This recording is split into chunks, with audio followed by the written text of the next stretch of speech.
राम नाम, परमपिता परमात्मा की याद में बैठना। लेकिन बड़े ही भाग्यशाली हैं आप, बहुत हिम्मत वाले हैं आप जो राम नाम में आके बैठते हैं। तो आप सबका सत्संग में पधारने का तहे दिल से बहुत बहुत स्वागत करते हैं, आशीर्वाद कहते हैं। आज पूरे समाज में, पूरी दुनिया में, पूरे संसार में बड़ी बेचैनी है, बहुत सी समस्याएं हैं, लोगों के मकसद बदल गए हैं, अपने तक सीमित रह गए हैं। दूसरे का क्या हो रहा है, दूसरे को क्या मिल रहा है, इस पे निगाह ज्यादा है। जिस तरह नशा है, उनके लिए अपना व्यापार ही सर्वोपरि है। कितने लोग मर रहे हैं, कितनी मां बहन, उनकी पत्नी या उनके परिवारजन कितने दुखी हो रहे हैं। ये तो वो परिवार ही जानता है जिनका लाडला सिर्फ नशे की वजह से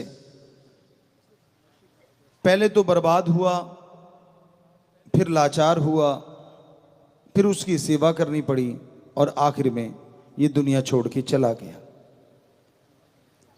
पर जो बिजनेसमैन है, जो व्यापारी है, उसको इससे कोई लेना देना नहीं, उस पर कोई असर नहीं पड़ता।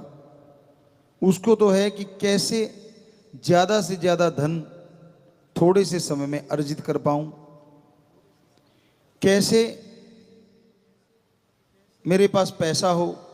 हमें ये समझ नहीं आती कि चलो मान लो आप बहुत पैसा कमा लेंगे, सोने चांदी के लैट्रिन बाथरूम बना लेंगे, क्या उसमें आप हीरे मोती देंगे? और दूसरी बात, कमाया हुआ वो धन,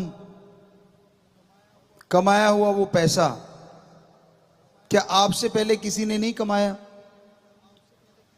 राजा महाराजा हुए जिनके नाम के सिक्के चला करते थे, सिकंदर जैसे हुए जो पूरी दुनिया को जीतने चले थे, हिटलर या कितने भी नाम ले लीजिए आप, कंस ले ले पुरातन में, रावण ले लीजिए, जिनकी इच्छाएं रही कि पूरी दुनिया को अपनी मुट्ठी में कर लेना है। कुछ ने करने की कोशिश की, कुछ नजदीक भी पहुंचे। तो आप एक बात का ख्याल कीजिए या एक बात का जवाब दीजिए, जो उन्होंने बना रखा था, पैसा, परिवार, जमीन जायदाद, कोठियां, बंगले, बगीचे, उनके नाम के सिक्के चलते थे, जब वो जाने लगे तब उनमें से कौन सी चीज उनके साथ गई? अजी और क्या जाना है, वो जो उनका शरीर था, जिसके द्वारा उन्होंने वो जुल्म किया, जिसके द्वारा उन्होंने लोगों को लूटा, कितनों को मारा, पता नहीं क्या क्या किया होगा। आखिर में वो भी राख बन गया, जला दिया गया या दफना दिया गया। अच्छे कपड़े तक साथ नहीं जाने दिए गए, वो भी जल गए या गल गए। अंगूठियां, जो कुछ भी वो पहना करते थे, सब उतार के रख दिए गए। तो फिर जो आज अंधाधुंध जहर बेच रहे हैं, और समाज में कितनी मां बहनें तड़फ रही हैं, बाप तड़फ रहे हैं, जिनके बच्चे नशे की वजह से बर्बाद हो गए, तो क्यों नहीं सोचते कि चंद नोटों के लिए, चंद रुपयों के लिए वो जो जहर बेच रहे हैं, वो पैसा तो यहीं रह जाएगा। आदमी के साथ जाते उसके किए कर्म, जीते जी उसके साथ रहती है दुआएं या बद्दुआएं। तो वो मां, वो परिवार, वो बाप जिसका बेटा बेटी चले जाते हैं, वो दुआएं नहीं निकल सकती उनके अंदर से।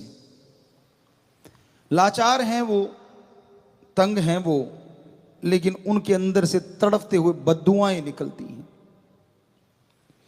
कि जिसने मेरे बेटे की, मेरी बेटी की ये हालात की है, हे परमात्मा उसका कुछ भी ना छोड़ना, सब कुछ बर्बाद हो जाए। शायद आप ये सवाल करेंगे कि अगर ऐसी बद्दुआएं लगती तो जो ड्रग माफिया हैं, जो किंग हैं आज दुनिया में नशे के, वो तो बड़े सुख से जी रहे हैं, गुंडे हैं, महान गुंडे हैं, वो कई देशों में जाके जिन्होंने शरण ले ली, वो आज बड़े ऐशो आराम से रह रहे हैं। तो अगर बद्दुआओं में असर होता तो बर्बाद क्यों नहीं हुए? क्या पैसे को ही आप सुख मानते हैं? क्या आप ये समझते हैं कि उनके पास ऐशो आराम के साधन बहुत हैं इसलिए वो बड़े सुखी हैं? हम आपको लिख के गारंटी दे सकते हैं, आत्मिक तौर पे उनको वो शांति नहीं जो रोज की दिहाड़ी मजदूरी करने वाला हक हलाल मेहनत की करके खाता है और रात को बड़े बड़े पत्थरों पे सो जाता है। बेचारे क्या ओढ़ना आसमान होता है और नीचे बिछोना धरती होती है। वो करोड़ों गुना सुखी है उससे जिसके पास सुख सुविधा के साधन हैं लेकिन अंदर की शांति नहीं है, अंदर की संतुष्टि नहीं है। सिर्फ देखने मात्र से कोई सुखी नहीं होता। पता नहीं कितने तरह के रोग उनको घेरे बैठे होंगे, पता नहीं कितनी उनकी टेंशनें उनको सोने नहीं देती होंगी। तो वो बद्दुआओं का असर है, क्योंकि हमारे धर्म झूठ नहीं बोलते। तो हम अब आपको ज्यादातर जो अपने तजुर्बे हैं, एक होता है प्रवचन और एक होता है वचन।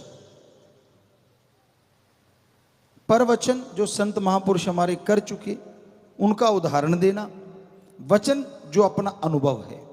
तो कोशिश करेंगे कि अब आपको ज्यादा से ज्यादा अपना अनुभव ही आपको सुनाया करेंगे। तो ये हमारा अनुभव है शास्त्र नाम शाह मस्तान जी का दिया हुआ, उनकी रहमो करम, उनकी कृपा कि हमने ये देखा है कि जो लोग ठगी, बेईमानी, पाप, गुनाह, जहर से पैसा कमाते हैं, दूसरे को बेवकूफ बना के उसको लूट लेते हैं, लेग पुलिंग करके दूसरे को नीचा दिखाते हैं और खुद धनाड़ अपने आप को सुखी बनाने के लिए सुख सुविधा के साधन जुटाते हैं, हम गारंटी देते हैं अंदर उनके शांति, आत्मिक शांति और दिमाग की शांति नहीं आ सकती। ये हम गारंटी देते हैं। और दूसरी तरफ रोज मजदूरी करके जो पेट भरता है, मेहनत करता है, ठीक है वो तंगी में जी रहा है, हो सकता है उसे भूखा रहना पड़ रहा हो, पर उसके दिमाग में, उसके आत्मा को वो टेंशन गम चिंता नहीं है जो उन अरबों खरबों पति ठग को है या बेईमान को है या जहर बेचने वाले व्यापारी को है।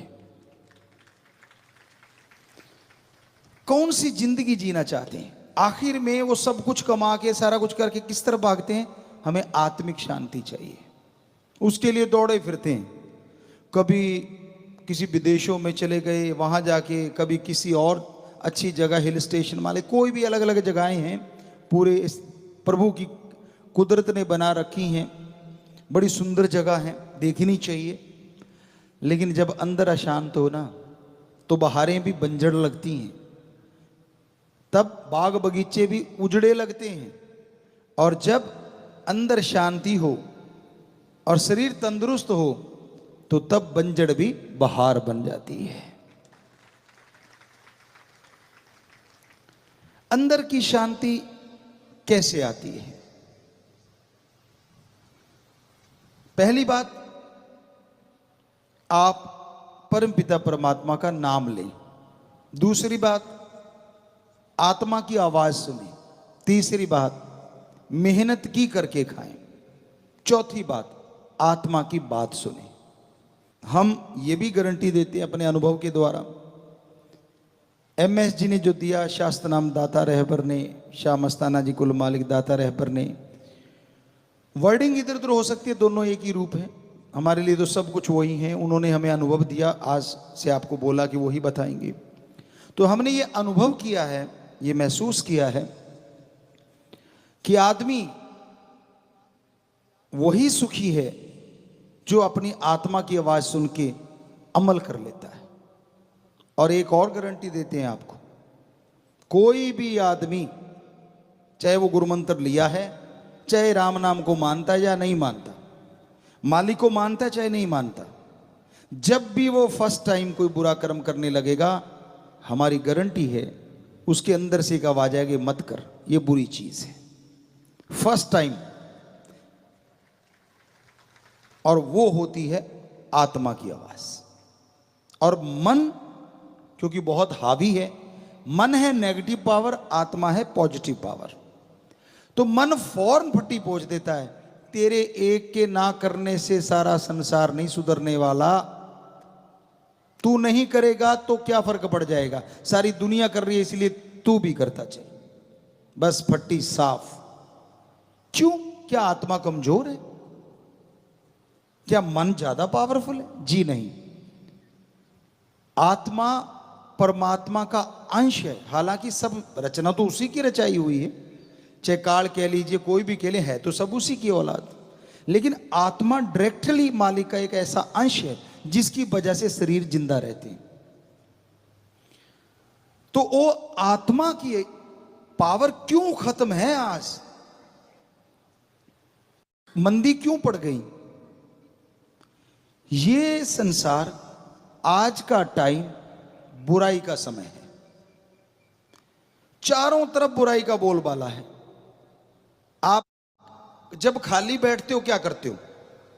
बुरा ना मानना, हमारा अनुभव यह कहता है कि जब भी आप खाली बैठते हो, चुगली, निंदा, लेग पुलिंग, दूसरों की टांग खिंचाई, अपने आप को बड़ा साबित करना, दूसरे को छोटा साबित करना, अपनी ईगो हार्ट नहीं होने देना और दूसरे की ईगो को हार्ट करना, मोस्टली ये काम करते हैं। पर सारे नहीं, क्योंकि अब सारों में 6.5 करोड़ मालिक के प्यारे वो भी हैं जो हमारा अनुभव कहता है जब इकट्ठे बैठते होंगे तो शायद अपने सतगुरु ओम हरि अल्लाह राम की भी चर्चा करते होंगे।